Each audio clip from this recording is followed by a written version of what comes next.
Right, well peeps, this is take two. My phone just decided to cut off halfway through. I'm not really sure why. Yes, it was Father's Day at the weekend. Me and my daughter went out. Whenever she's available, we go out with the RC cars, and we took these two puppies. I'm not sure if you've seen this one since I finished it. I can't remember what videos I've done. Right, this one, it started out as a HSP crawler. HSP is what Red Cat used to make most of the Everest 10, so it's pretty much an Everest 10 SX10 hybrid. I'm going to take the lid off. It's a G-made Buffalo body set on what is basically a Chinesium upgraded Axial SX10. The chassis rails are the only original part of the SX10. Everything else is metal upgrades from the world of eBay. Except for the axles, which are gonna have to be replaced.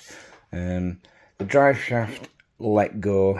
I noticed the morning I went to take it out that the drive shaft was crap, so I ripped one off of that right quick. Took the axles off of that to get this working. I've been swapping things around. That has no axles under it, drive shafts under it at the moment. Right, so this I'll be doing 1080 G2. It's not set up. I never got it plugged in. The motor, brilliant. The drivetrain is very noisy because these are all metal gears. So it made a lot of noise, and very quickly the grub screws in the rear drive shaft decided to not hold on, so it was two-wheel drive very quickly. Now, as you'll see when I upload the running video, it worked rather well, noisy. If there's one thing I learned from these two, is this one needs stiffer suspension, this one needs softer. There's not a lot of weight, and these fairly stiff springs, it needs to be softened, so I'm actually thinking about swapping the springs over, but they're longer, so yeah. Anyway, so that worked okay. I need, at some point when I get some money, I'm going to get some metal axles like the ones that are under there.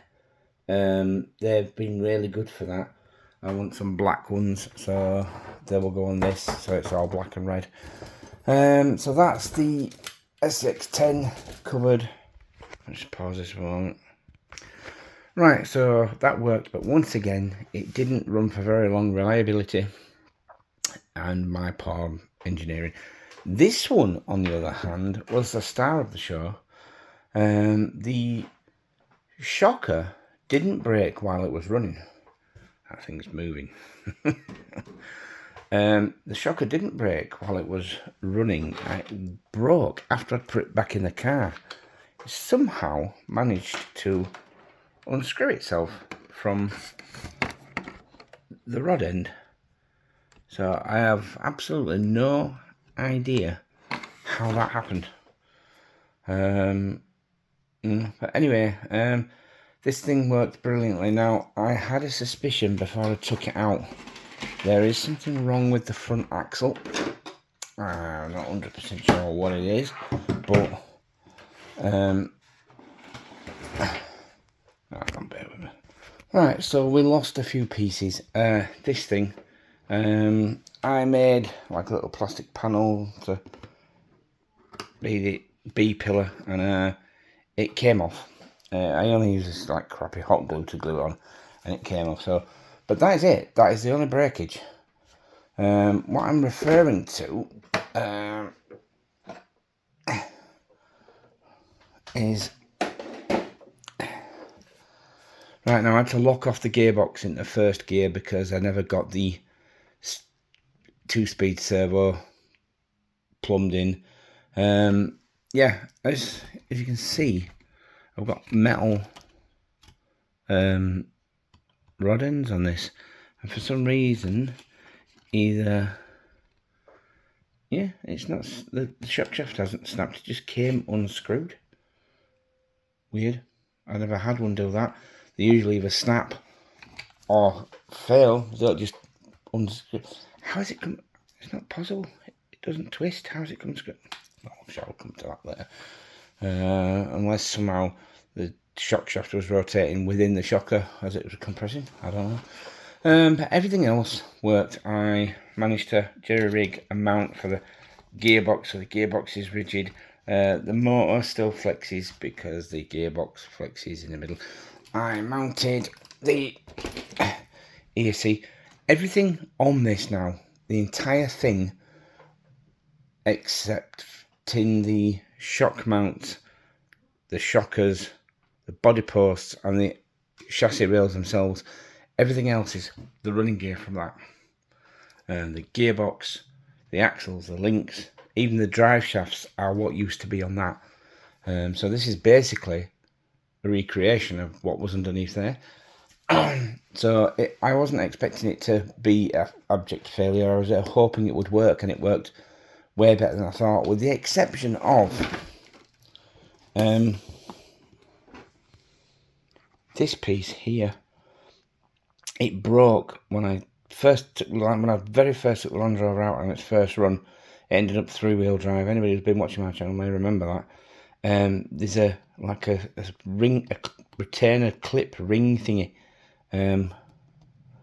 goes around the drive cup to hold the drive pin in, and I think it's actually bent out, and on full steering lock, I mean it won't actually turn in full lock because something is getting in the way, and I think it's that little retaining clip there.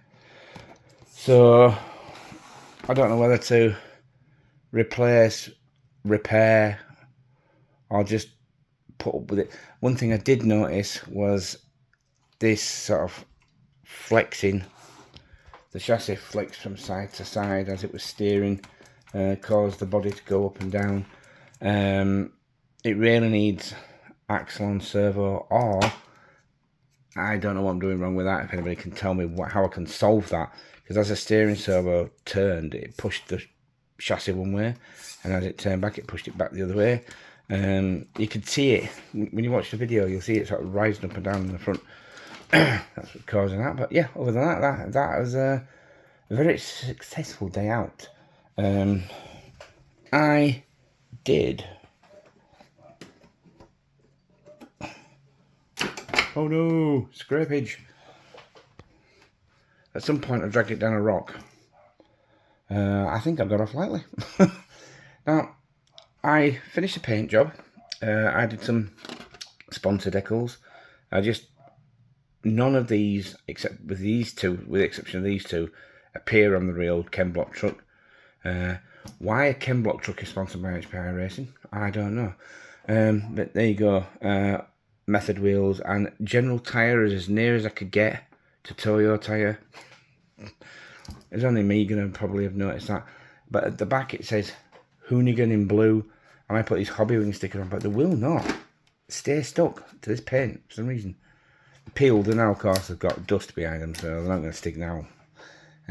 So I was hoping not to have to try and make my own, but it looks like I'm going to have to, because you can't find blue Hoonigan stickers that small, or even that small anywhere.